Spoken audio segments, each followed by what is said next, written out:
बोलिए भारत माता की जय। भारत माता की जय। धानुक समाज जिंदाबाद, धानुक समाज जिंदाबाद, बोलिए जय जय श्री राम, जय जय श्री राम, जय जय श्री राम, जय जय श्री राम। आज धानुक अधिकार रैली नीचे उतर के ले लीजिए, नीचे से नहीं आएगा। इस कार्यक्रम की अध्यक्षता कर रहे आपके धानुक समाज के प्रदेश अध्यक्ष आदरणीय बलराम मंडल जी, इस मंच पर उपस्थित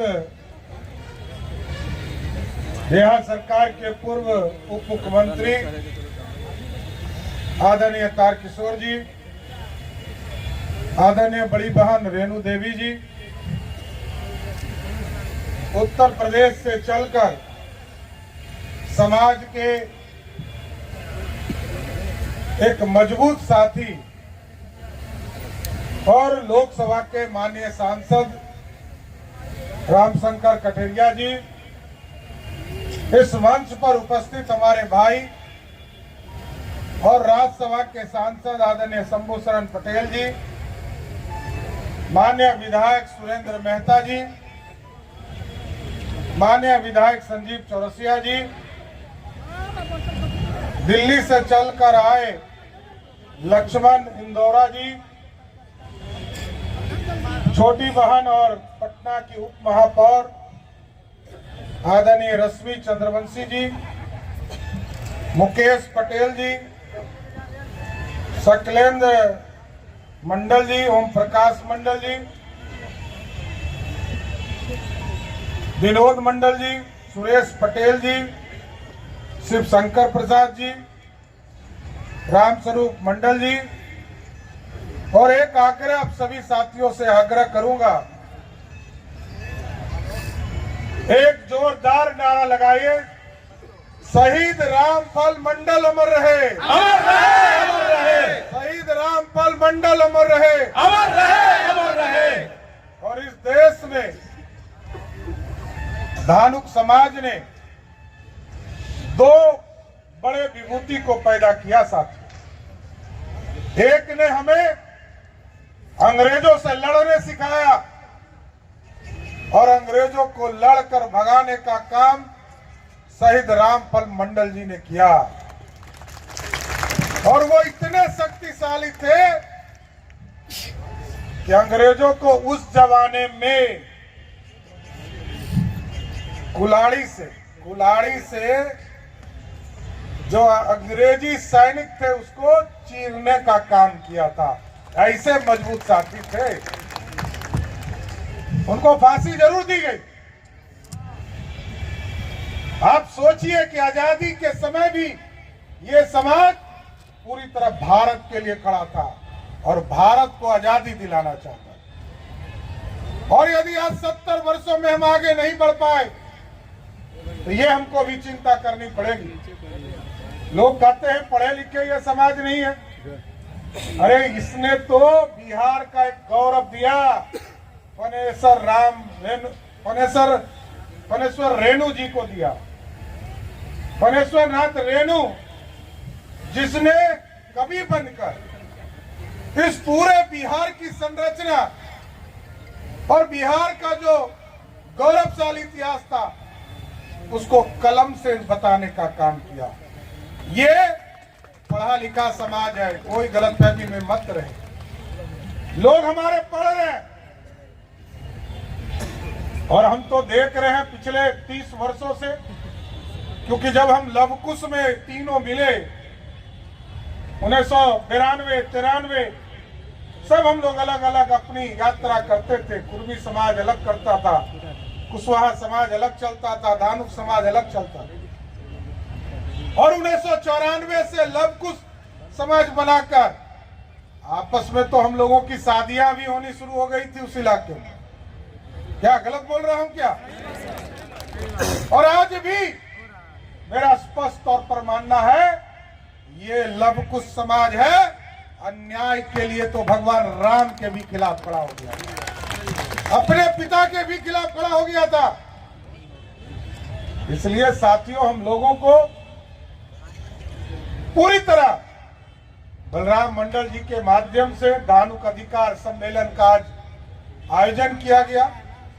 सभी साथी हम लोग आए आप, और हमारा जो गौरवशाली इतिहास है इसको हम भूल नहीं सकते हैं। और आगे के दिनों में जो आपकी मांगे हैं इसको जरूर मैं आश्वस्त करता हूं कि माननीय मुख्यमंत्री जी से तीनों मांगों पर गंभीरता पूर्वक विचार कराने का काम करेगा।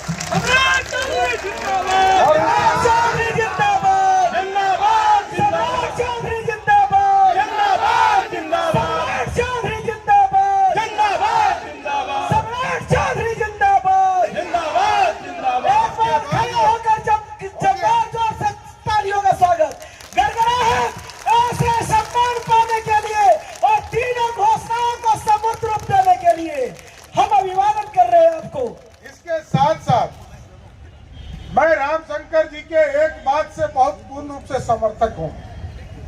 मूर्ति एक जगह पर लग सकता है, शहीद का दर्जा एक जगह पर हो सकता है, लेकिन मैं पूर्ण रूप से कहता हूं बाबा साहब भीमराव अंबेडकर के जिस तरह मूर्तियां लग रही है, शहीद रामपाल मंडल जी को हम इतनी मूर्ति अपने गांव और इलाके में लगाएं कि वो स्वयं शहीद के दर्जे में आ जाए एकदम। और आप हमको बताइएगा जहां दिक्कत हो, बलराम जी हमको बताने का काम करेंगे।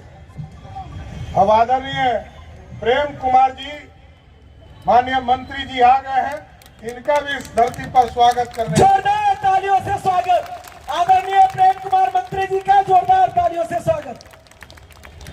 इसलिए साथियों, हम सभी लोगों से यही आग्रह करेंगे, जिस तरह लगातार आपका समर्थन प्राप्त होता रहा है और जो आप ताकत देते रहे हैं, अभी हम लोगों ने शुरुआत किया है, कहीं दो मत नहीं है।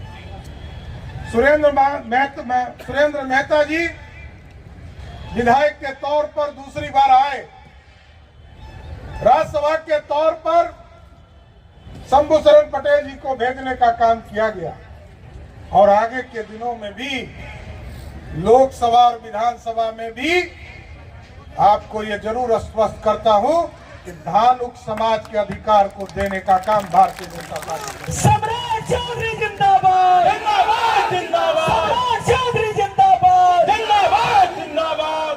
ये समाज एक मजबूत स्तंभ है, और ये एनडीए जो है ये कोई एक परिवार की पार्टी नहीं है साथ। मुख्यमंत्री भी एक ही परिवार लालू जी ही बनेंगे। लालू जी हटेंगे तो उनकी पत्नी मुख्यमंत्री हो जाएगी, और जब पत्नी हटेगी तो बेटा जो पानी ढोता था क्रिकेट में उसको उप मुख्यमंत्री बना दिया जाएगा, और फिर जब दूसरा बेटा जो हरे कृष्णा हरे राम करता है उसको मंत्री बना देता है, और उसके बाद जब बेटी हार जाती है तो उसको भी राज्यसभा भेज देता है। ये वाली हम लोग एनडीए नहीं है। हम लोगों में तो हमको भी पता नहीं था कि हमको उप मुख्यमंत्री बनना है। यहाँ शंभू शरण पटेल जी बैठे, इनको भी पता नहीं था कि हमको राज्यसभा जाना। ये तो कह रहे थे कि हमको एमएलसी बन जाते तो ठीक था। पूछेगा, लेकिन पार्टी सम्मान देना जानती है, क्योंकि दूसरे तरफ जो बैठे लोग हैं आज देखिए सत्ता से चले गए, नहीं होता है कि रस्सी जल जाता है ऐंठन नहीं जाता है। मतलब बेटा उप मुख्यमंत्री हटा और दो पद क्रिएट हुआ, दोनों विरोधी दल का नेता। एक जगह मां बैठ गई राबड़ी देवी और दूसरे जगह बेटा बैठ गया तेजस्वी यादव। यही है न्याय।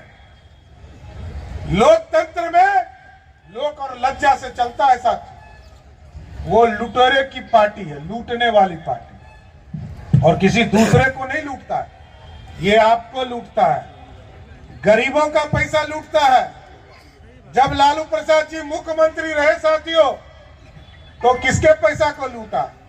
चारा खा गया। क्या खाया? चारा। अब देखिए, कोई समाज के चीज को छोड़ लूटता है, सबसे पहले उन्होंने अपने ही समाज के चीजों को लूट लिया। और जैसे ही रेल मंत्री हुए तो सब गरीबों का नौकरी खा गए। इसलिए हम आज धानुक अधिकार के सम्मेलन में आप लोगों से आग्रह करेंगे, ये समाज की क्रांति और आपकी ताकत है कि आज हम लोग उप मुख्यमंत्री हैं और आपके ही आशीर्वाद से 2024 और 25 में फिर से भाजपा और एनडीए की सरकार बनी। कोई दूसरा ताकत नहीं है सर। आज देश में यदि नरेंद्र मोदी जी की सरकार है तो सिर्फ और सिर्फ आप धानुक समाज के लोगों का समर्थन प्राप्त हुआ, जिससे 40 में 39 सीट बिहार से जीतने का काम किए। इसलिए सभी लोगों को मैं विशेष तौर पर बधाई और धन्यवाद भी देता हूं और लगातार लड़ते भी रहिए। हम लोग आपका काम करना भी चाहते हैं और आप आग्रह भी करते रहिए। आपके काम को बढ़ाना भी है। आपने जो 3 बड़े काम दिए हैं, 2 तो तुरंत होने वाला है और उसको जल्द से जल्द सम्राट चौधरी जिंदाबाद, जिंदाबाद जिंदाबाद सम्राट चौधरी जिंदाबाद, जिंदाबाद जिंदाबाद। सुन लीजिए, माननीय मुख्यमंत्री जी से बात करके इसको यथाशीघ्र करने का प्रयास करूंगा। लेकिन धानुक समाज के लोगों से आग्रह और निवेदन करूंगा, सभी लोग मुख्य धारा में जुटे, सभी लोग समाज को आगे बढ़ाने का काम करें, सभी लोग अपने बच्चों को पढ़ाने का काम करें और राजनीतिक तौर पर भी खड़ा करने का काम करें। राजनीतिक तौर पर खड़ा होगा समाज, तभी सत्ता तक पहुंचने का काम करेगा। इसलिए आज धानुक अधिकार सम्मेलन में आए हुए तमाम साथियों का मैं बलराम जी के तरफ से स्वागत भी करता हूं, आप लोगों को धन्यवाद भी देता हूं कि आप सभी लोग आए और धानुक के अधिकार की चिंता करने का काम किया। इसलिए फिर एक बार कहूंगा, शहीद रामपाल मंडल अमर रहे, अमर रहे, अमर रहे, भुवनेश्वर रेणु अमर रहे, अमर रहे, अमर रहे। बोलिए भारत माता की जय, भारत माता की जय।